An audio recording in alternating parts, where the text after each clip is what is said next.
আমি বলেছি যেদিন গণভোটের গণরায়কে অস্বীকার করা হয়েছে সেই দিন থেকেই নতুন করে আবার ফেসিবাদের যাত্রা বাংলাদেশে শুরু হয়েছে।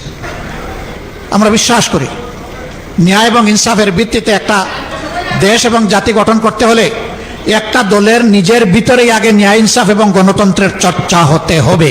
কথা বাড়াচ্ছি না, আমি দুঃখ প্রকাশ করছি। পর্যাপ্ত সময় হাতে নিয়ে রওনা করেছিলাম, আসতে পারলাম না।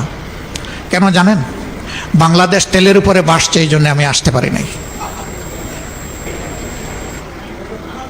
যারা নিজের দলের মধ্যে গণতন্ত্রের চর্চা করতে পারে না, যাদের নিজেদের নেতাকর্মীদের হাতে নিজেদের নেতাকর্মীরাই নিরাপদ নয়, তারা 18 কোটি মানুষের নিরাপত্তা দিতে পারবে না। তারা জনগণকে গণতন্ত্র উপহার দিতে পারবে না। তারা ন্যায় এবং ইনসাফ জাতিকে উপহার দিতে পারবে না। আমি কালকেও সংসদে বলেছি, আমি বিশ্বাস করি বর্তমান সংসদে সদস্য হিসাবে যারা ঢোকার সুযোগ পেয়েছেন, প্রবেশ করেছেন, তাদের সকলেই মজলুম। এর মধ্যে কেউ জেল কেটেছেন, এর মধ্যে কেউ কুখ্যাত আয়না করেছিলেন, এর মধ্যে কেউ ফাঁসির মঞ্চ থেকে ফিরে এসেছেন, আবার এর মধ্যে কেউ নির্বাসন থেকেও দেশে ফিরে এসেছেন। এরকম লোকদেরকে নিয়েই আমাদের বর্তমান সংসদ। এই সংসদ যদি মজলুম জনগণের দুঃখ না বুঝে, তাইলে কোন দিনের কোন সংসদ বুঝবে? 54 বছরের দফায় দফায় যে ফেসিবাদ বাংলাদেশি জাতিকে এগিয়ে যেতে দেয়নি, সেই ফেসিবাদকে 24-এর বিপ্লবীরা ছুঁড়ে মেরেছিল বঙ্গোপসাগরে, নালায় নর্দমায় ফেলে দিয়েছিল। এখন সেই নর্দমা থেকে এটাকে তুলে আনতে চায় কারা? মনে রাখা দরকার, এই প্রজন্ম প্রমাণ করে দিয়েছে, এই প্রজন্ম যখন জেগে উঠে তখন মাসের পর মাস আর বছরের পর বছর আন্দোলন করার প্রয়োজন হয় না। তখন ওদের বুক চিতিয়ে যুদ্ধ করার সিদ্ধান্তই ফেসিবাদীদের কলিজায় কাঁপন ধরিয়ে দেওয়ার জন্য যথেষ্ট। আমি কালকেও সংসদে বলেছি, আমি বিশ্বাস করি বর্তমান সংসদে সদস্য হিসাবে যারা ঢোকার সুযোগ পেয়েছেন, প্রবেশ করেছেন, তাদের সকলেই মজলুম। এর মধ্যে কেউ জেল কেটেছেন, এর মধ্যে কেউ কুখ্যাত আয়না করেছিলেন, এর মধ্যে কেউ ফাঁসির মঞ্চ থেকে ফিরে এসেছেন, আবার এর মধ্যে কেউ নির্বাসন থেকেও দেশে ফিরে এসেছেন। এরকম লোকদেরকে নিয়েই আমাদের বর্তমান সংসদ। এই সংসদ যদি মজলুম জনগণের দুঃখ না বুঝে, তাইলে কোন দিনের কোন সংসদ বুঝবে? এটি হবে চরম লজ্জার।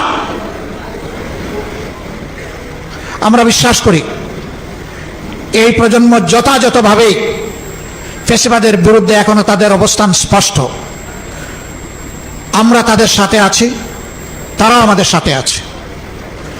আমরা আপনাদেরকে কথা দিচ্ছি, প্রিয় বাংলাদেশে রক্তমূল্য, জীবন মূল্য, জেল মূল্য, যত মূল্য দিতে হয়, ফেসিবাদকে আর আমরা ফিরে আসতে দিব না ইনশাআল্লাহ। এবং এই লড়াই কোনো দলের জন্য নয়, গোষ্ঠীর জন্য নয়, ব্যক্তির জন্য নয়। মদ জায়গায় থাকবে আর শুধু বোতল পরিবর্তন করা হবে, এটা আমরা চাই। আমাদের এই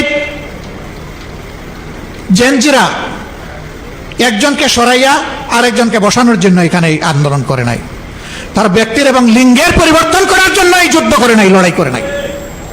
তারা লড়াই করেছে যে বন্দোবস্ত এই জাতিকে ফেসিবাদের জাতাকলে পিষ্ট করেছিল, সেই বন্দোবস্ত পরিবর্তনের জন্য। আমাদেরও লড়াই তাই। জনগণ ঠিকই বুঝেছে, 24-এ জনগণ ঠিকই রায় দিয়েছে। হয়তো প্রশ্ন করতে পারেন, রায় যদি আপনারা পেয়ে থাকেন তাইলে সরকার গঠন করতে পারলেন না কেন? আমাদের রায়কে হাইজ্যাক করা হয়েছে, ডাকাতি করা হয়েছে, জনগণকে অপমান করা হয়েছে, এবং ইতিমধ্যেই তার রাজসাক্ষীও পাওয়া গেছে। হ্যাঁ, গো বারবার আসে দান খেয়ে চলে যেতে, কিন্তু কপাল যখন মন্দ তখন কিন্তু জালে বেঁধে যায়। গোগো, তুমি একবার জনগণের ধান খেয়েছো, আবার খাওয়ার চিন্তা করো না। এবার আসলে ঠিকই তোমার লেজ, ঠিকই তোমার পা, ঠিকই তোমার ডানা অবশ করে দেওয়া হবে। বলবেন যে আপনাদেরকে জনগণ ভোট দিয়েছে, তার প্রমাণ কি? 70% জনগণ হার পক্ষে ভোট দিয়েছে, এটাই তার প্রমাণ। আমরা হার পক্ষে ছিলাম, আমরা হার পক্ষে আছি। আমরা জনগণের সুপ্রিম উইলে আমরা সম্মান দেখিয়েছি, আমরা দেখিয়ে যাব। এই সংসদ মানুক আর না মানুক, গণভোটের রায় আমরা বাস্তবায়ন করব, আদায় করে ছাড়বো ইনশাআল্লাহ। অতীতের রেকর্ড এই বাংলাদেশে আছে। কেয়ারটেকার সহজে আসে নাই, ওই রকমই আমাদের আনা বিল ফেলে দেওয়া হয়েছিল। আমরা বলেছিলাম, চেয়েছিলাম সংসদে প্রতিকার, দিয়ে দিলেন আমাদেরকে জনগণের কাছে ফিরিয়ে। আমরা জনগণকে নিয়েই দাবি আদায় করব এবং দাবি আদায় হয়েছে। এবারও আমরা চেয়েছিলাম সংসদের ভিতরে ইতিবাচক গঠনমূলক বিতর্কের মধ্য দিয়ে তার অবসান হোক, জনগণের আকাঙ্ক্ষার প্রতিফলন হোক। না, এই সংসদ আমাদের আকাঙ্ক্ষাকে উপলব্ধি করতে, সম্মান করতে ব্যর্থ হয়েছে। আমরা তাই বলেছি, জনগণের রায় বাস্তবায়নের জন্য এখন আমরা সংসদ থেকে জনগণের কাছেই ফিরে যাচ্ছি। এবং গত পরশুদিন জনগণকে সাথে নিয়ে প্রথম কর্মসূচি বাস্তবায়ন হয়েছে। এটা শুরু। এর ভিতর দিয়ে ইনশাআল্লাহ যে আন্দোলন গড়ে উঠবে, এইটা কোনো দল, ব্যক্তি, গোষ্ঠীর জন্য হবে না, এটা হবে 18 কোটি মানুষের জন্য। অন্ধতার সাদা ছড়িটি বারবার হারায় না। আমরা একবার হারিয়েছি, এই ছড়িকে এখন দাঁতে কামড় দিয়ে আমরা ধরে রাখবো ইনশাআল্লাহ। আমি আর কথা বাড়াচ্ছি না, আমি দুঃখ প্রকাশ করছি। পর্যাপ্ত সময় হাতে নিয়ে রওনা করেছিলাম, আসতে পারলাম না। কেন জানেন? বাংলাদেশ তেলের উপরে ভাসছে, এই জন্য আমি আসতে পারি নাই। সংসদে যখন সরকারি দলের মন্ত্রীরা কথা বলেন, এমপিরা কথা বলেন, তখন মনে হয় বাংলাদেশে এখন দুধের নহর নয়, তরল সোনার নহর এখন বয়ে যাচ্ছে। আমরা যখন জ্বালানি সংকট আর জনগণের ভোগান্তি নিয়ে কথা তুলি, আমাদের নোটিশটা আলোচনায় আসতেই দেওয়া হয় না। ভয়, সত্য জনগণের কাছে প্রকাশ পেয়ে যাবে। তো পেঁচা চোখ বন্ধ করে রাখবে বলে আগামীকালকের সূর্যকে উঠবে না? অবশ্যই। আজকের সূর্য যেমন উঠেছে, কিয়ামত যদি না হয় আগামীকালও ইনশাল্লাহ সূর্য পূর্ব দিকে উঠবে। পেঁচার চোখ বন্ধ থাকার উপর সূর্যের উঠা না উঠা নির্ভর করবে না ইনশাআল্লাহ। পাম্পে, এক একটা পাম্পে লাইনে হাজার হাজার গাড়ি এবং মোটরসাইকেল দাঁড়ায় আছে লাইনের পর লাইন, এখন আর চাকাই ঘুরে না। সেদিন দেখলাম যে একটা গাড়ি তেল নাই, এখন গাড়ি সারা আবার তেলও দিবে না, এই জন্য গাড়ির সামনে গরুর গাড়ি দিয়ে গাড়ি টানতেছে।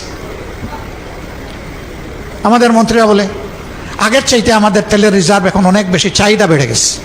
তো তোমরা তোমাদের তাইলে ব্যবস্থাপনার দুর্বলতা, এটা তোমরা শুধরে উঠো না কেন? জনগণকে কেন ভোগান্তি করছো? আজকে সেই গাড়ির চাপে পড়ে আমার গাড়িরও তেল প্রায় শেষ হয়ে যাওয়ার উপক্রম। 1 ঘন্টার মতো এই রাস্তায় কাটাই দিলাম, একদিকে তেল পাই না, আরেকদিকে তেল যা আছে ওই তেল না পাওয়া ভাইদের কষ্টের কারণে এই তেলও শেষ। শুধু কি গাড়ির তেল? কৃষি নির্ভর একটা দেশে এই মৌসুমে খামারিরা হা করে চেয়ে আছে, তাদের ফসলে সেচ করবে, পানি দিবে, নাই। আবার এখন ওই কুলাইয়েতেও আবার তেল দেয় না, ডিজেল দেয় না, বলেছে না আপনি কার্ড নিয়ে আসেন। সে কার্ড আনবে কীভাবে? এখন তাইলে পাম্পগুলো অটোমেটিক্যালি বন্ধ হয়ে যাবে। এর কুফল হিসাবে আগামী মৌসুমে আমাদের খাদ্য উৎপাদন মারাত্মক ব্যাহত হবে এবং খাদ্য ঘাটতিতে বাংলাদেশ পড়বে। অবশ্যই এই দেশে আমরা দুর্ভিক্ষ দেখেছি 74 সালে, কারো ঘর পড়ে আর কেউ সেই ঘরে থাকা আলু পোড়া খায়। এখন যারা আছে তারা বোধহয় আলু পোড়া খাওয়ার অপেক্ষায় আছে। আল্লাহ তাআলা এই জাতিকে হেফাজত করুন। আমরা জনগণকে কথা দিচ্ছি, আমরা 77 জন যারা আপনাদের হয়ে সংসদের ভিতরে ঢুকেছি, আমরা 77 জন 18 কোটি মানুষকেও পাহারা দেব। আর সংসদের ভিতরে জাতির কপাল নিয়ে কেউ ডাকাতি বা সিনিমিনি করতে না পারে তারও পাহারা দেব ইনশাআল্লাহ। আপনারা দোয়া করবেন। আমরা কোনো অন্যায়ের কাছে মাথা উন্নত করব না এবং অন্যায়ের ব্যাপারে ছাড়ও দেব না। আমাদের পলিসি স্পষ্ট, ন্যায় কাজে সহযোগিতা, সমর্থন, অন্যায়ের বিরুদ্ধে প্রতিবাদ এবং প্রতিরোধ। সেই দেয়াল আমরা তুলে রাখবো ইনশাআল্লাহ। আল্লাহ বাংলাদেশকে নব্য ফেসিবাদের হাত থেকে মুক্ত করার ব্যবস্থা করে দিন। এই লড়াইয়ে সবাইকে আপামর জনতাকে আমি শরীক হওয়ার জন্য আহ্বান জানাচ্ছি, কারণ লড়াইটা জনগণের জন্য, আমাদের জন্য না। ইনশাআল্লাহ ন্যায় এবং সত্যের এই লড়াই আমাদের বিজয় হবে, জনগণের বিজয় হবে, ফেসিবাদীরা হেরে যাবে ইনশাআল্লাহ। আমরা এই যাত্রার কদম কদম যাত্রা আমরা থামিয়ে দেব ইনশাআল্লাহ, আমরা আগাতে দেব না। আরেকটা বিষয় বলেই শেষ করছি, জ্বালানি সংকট মোকাবেলা করার জন্য আমাদের ফেরেশতা শিশুদের উপরে প্রথমে হাত পড়েছে। তাদের স্কুল বন্ধ করে দিয়ে ঘরে পাঠিয়ে দেওয়া হচ্ছে। করোনার সময় দারুণ ব্যাহত হয়েছে, অনেক শিশু সন্তান ড্রপ আউট হয়ে গেছে, লেখাপড়া শুধু ছাড়ে নাই, সে বিপথে চলে গেছে, কিশোর গ্যাংয়ের অংশ হয়ে গেছে। এখন আবার যদি একই পথে এই সরকার হাঁটে, তাহলে এই জাতিকে অন্ধত্ব এবং মূর্খতার চাদরে ঢেকে দেওয়ার সিদ্ধান্ত নেবে এই সরকার। আমরা এটা রুখে দেব, এইটাও আমরা মানব না।